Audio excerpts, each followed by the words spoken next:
사랑하는 기쁨의 가족 여러분, 안녕하세요. 오늘은 다 같이 우리 출애굽기 9장의 말씀을 묵상하도록 하겠습니다. 제가 7절까지의 말씀을 읽겠습니다.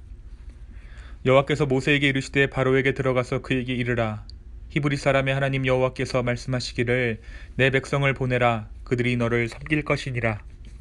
내가 만일 보내기를 거절하고 억지로 잡아두면 여호와의 손이 들에 있는 내 가축과 곧 말과 나귀와 낙타와 소와 양에게 더하리니 심한 돌림병이 있을 것이며 여호와가 이스라엘의 가축과 애굽의 가축을 구별하리니 이스라엘 자손에게 속한 것은 하나도 죽지 아니하리라 하셨다 하라 하시고, 여호와께서 기한을 정하여 이르시되 여호와가 내일 이 땅에서 이 일을 행하리라 하시더니 이튿날에 여호와께서 이 일을 행하시니 애굽의 모든 가축은 죽었으나 이스라엘 자손의 가축은 하나도 죽지 아니한지라.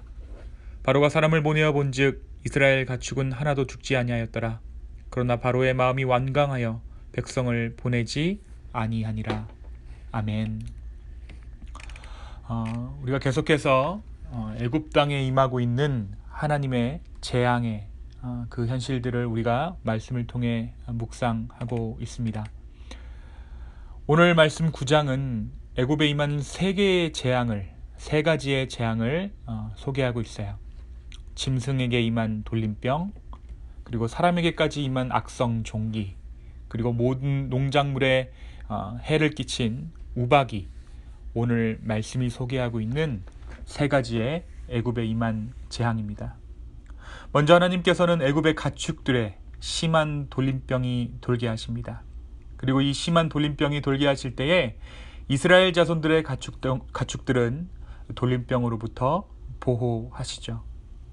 이전 파리의 재앙이 단순히 고센 땅에 살고 있는 사람들을 피해갔다면 이번 가축에 임한 재앙은 그 소유가 누구인가에 따라 재앙의 유무가 달라졌습니다. 단순히 거주지의 문제가 아니라 누구의 소유인가가 재앙의 기준이 되었던 것입니다. 이 재앙은 애굽의 모든 소유, 즉 말과 나귀, 낙타와 소와 양, 이 모든 가축에게 임하여 그 짐승들을 죽게 했습니다. 이는 더 이상 피라는 상징으로 죽음을 예고하지 않고 실제로 짐승들이 죽임을 당하게 함으로써 하나님의 살아계심과 실제적인 심판을 애굽에게 보이신 것입니다. 바로는 이스라엘의 가축은 하나도 죽지 않았다는 사실을 확인하였음에도 불구하고 마음이 이내 완강하여 모세의 청을 듣지 않습니다. 오늘 말씀이 소개하는 여섯 번째 재앙은 이제 동물이 아닌 사람에게까지 하나님의 재앙이 임하였음을 보여줍니다. 사람과 짐승에게 임했던 이 악성 종기는 애굽의 요술사들까지 그 종기가 나타났습니다. 이 요술사들은 하나님이 주시는 재앙을 더 이상 모방할 수 없었을 뿐 아니라 그들 역시 하나님의 심판 아래 있음을 확인해야만 했습니다. 하지만 이러한 재앙에도 바로의 마음은 움직이지 않습니다. 그리고 7번째 재앙인 우박 재앙을 맞닥뜨리게 되죠. 이 7번째 재앙인 우박은 하나님께서 보여주신 그 땅을 향한 심판입니다. 이 우박은 애굽이 생긴 이래 볼 수 없었던 우박이었고 불덩이가 우박에 섞여 내렸습니다. 하나님은 여기서도 이스라엘 백성들이 있는 고센 땅을 구별하셨습니다. 그 땅의 모든 농작물들을 사르심으로 애굽의 풍요가 얼마나 사람들을 가증하게 만들었는지, 그리고 하나님을 배제한 풍요로움이 얼마나 부질없는 것인지를 보여주는 그러한 재앙이었습니다. 하지만 이러한 재앙들에도 불구하고 어느 정도 마음이 풀렸다가도 바로의 마음은 이내 완강해져서 그의 마음을 움직이지 않고 이스라엘을 계속 잡아둡니다. 하지만 이러한 재앙들 역시 애굽 모든 사람의 장자를 죽이시는 심판에 대하면 예고에 불과하다는 그 사실을 바로와 그 백성들은 그때 깨달아야 했습니다. 바로의 마음이 완악해지면 완악해질수록, 하나님 앞에서 자기의 힘을 과시하면 과시할수록 그 땅은 황폐해지고 더 큰 재앙을 통한 애굽과 애굽 백성들의 무능함이 드러날 뿐이었습니다. 사랑하는 기쁨의 가족 여러분, 오늘 말씀은 우리에게 무엇을 말해주고 있을까요? 먼저 바로의 심경 변화를 통해서 우리는 우리의 죄성이 얼마나 우리를 집요하게 파고드는지를 알 수 있습니다.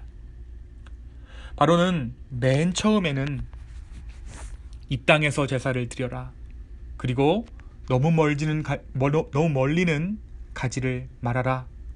그리고 또다시 말을 바꾸죠. 숨을 쉴 수 있게 되었음을 보았을 때에 또 우박이 그친 것을 보고 그는 그의 마음을 번복합니다. 죄성은 언제나 틈을 노립니다. 하나님의 경고가 내 삶에 임하였음에도 돌이키라는 사인들이 내 삶에 수차례 드러났음에도 불구하고 우리는 자그마한 숨쉴 틈을 통해 하나님의 통제를 벗어나려고 하고 이내 죄악 가운데 빠지게 됩니다. 우리 가운데 하나님의 경고가 임했을 때, 하나님의 사인이 임했을 때 우리는 우리에게 주신 그 이름 예수 그리스도로 인해 우리의 삶을 재빨리 하나님 앞에서 회개해야 합니다. 사실 오늘 말씀에서 애굽 사람들을 끝까지 파멸의 공지로 몰아넣으시는 하나님께서는 이스라엘 백성들에게는 한없는 은혜를 베푸십니다. 그런데 여러분, 우리 역시 때때로 애굽 백성이 되기도 하고 이스라엘 백성이 되기도 합니다. 우리 안에 이 두 가지 모습이 둘 다 있는 거예요. 애굽이 지고 있는 완악한 죄악의 모습이 우리에게 있고 또 하나님의 선택된 하나님의 자녀된 이스라엘 민족의 모습도 우리에게 있습니다. 나도 내가 누구인지 헷갈리는 이 두 모습 사이에서 우리를 구분하는 것은 성령, 예수 그리스도의 이름입니다. 이 성령 안에 있는 이 예수 그리스도의 이름 안에 있는 우리는 우리를 징계하시나 영원한 파멸로 이끄시지는 않고 오히려 징계를 통해 주의 신실한 자녀되게 하시는 그 하나님을 발견하게 됩니다. 그 징계함을 통해, 그 경고하심을 통해 우리는 하나님의 사랑을 발견하게 된다는 것이죠. 사실 애굽에게 임한 오늘 말씀이 소개하는 이 징계들보다 더 큰 고생스러움을 광야에서 이스라엘 백성들은 겪게 됩니다.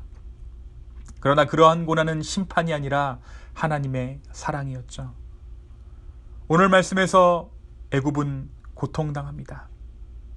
애굽도 아프고 광야에서 이스라엘 백성들도 고통당했지만 그 고통이 가져다주는 결과는 완전히 다르다는 것입니다. 오늘 애굽에서 징계를 내리시는 하나님은 악인들을 벌하시고 잔혹한 재앙들을 통해 하나님의 하나님 되심을 드러내십니다. 그러나 이스라엘 백성들은 악인들을 벌하시고 잔혹한 재앙들을 통해 하나님의 선하심을 보았습니다. 사랑하는 여러분, 저와 여러분은 오늘 어떠한 하나님의 얼굴을 보고 있습니까?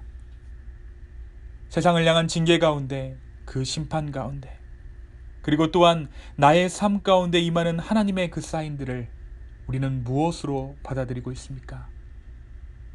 그러한 징계 가운데 하나님의 선함을 맛볼 수 있는 예수 그리스도 안에서 오늘 하루를 살아가는 저와 여러분 되기를, 우리 기쁨의 교회 될 수 있기를 간절히 소망합니다. 이 시간 함께 기도하시겠습니다. 주님, 감사합니다. 우리를 하나님의 자녀 삼아주시고 하나님의 징계하심을 통해 오히려 하나님의 선하심을 발견할 수 있는 하나님의 자녀 삼아주심에 주여 감사합니다.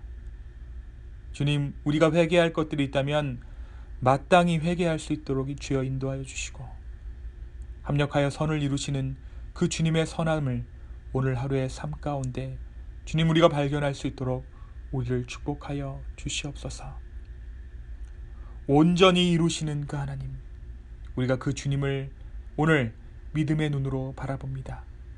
주여 우리의 삶을 인도하여 주시옵소서. 긍휼을 잊지 않으시는 하나님, 진노 중에라도 하나님의 긍휼을 잊지 않으시는 그 하나님, 그 주님을 우리가 의지합니다. 주님, 우리를 긍휼히 여겨 주시옵소서. 감사합니다. 이 모든 말씀 예수 그리스도의 이름으로 기도 올리옵나이다. 아멘.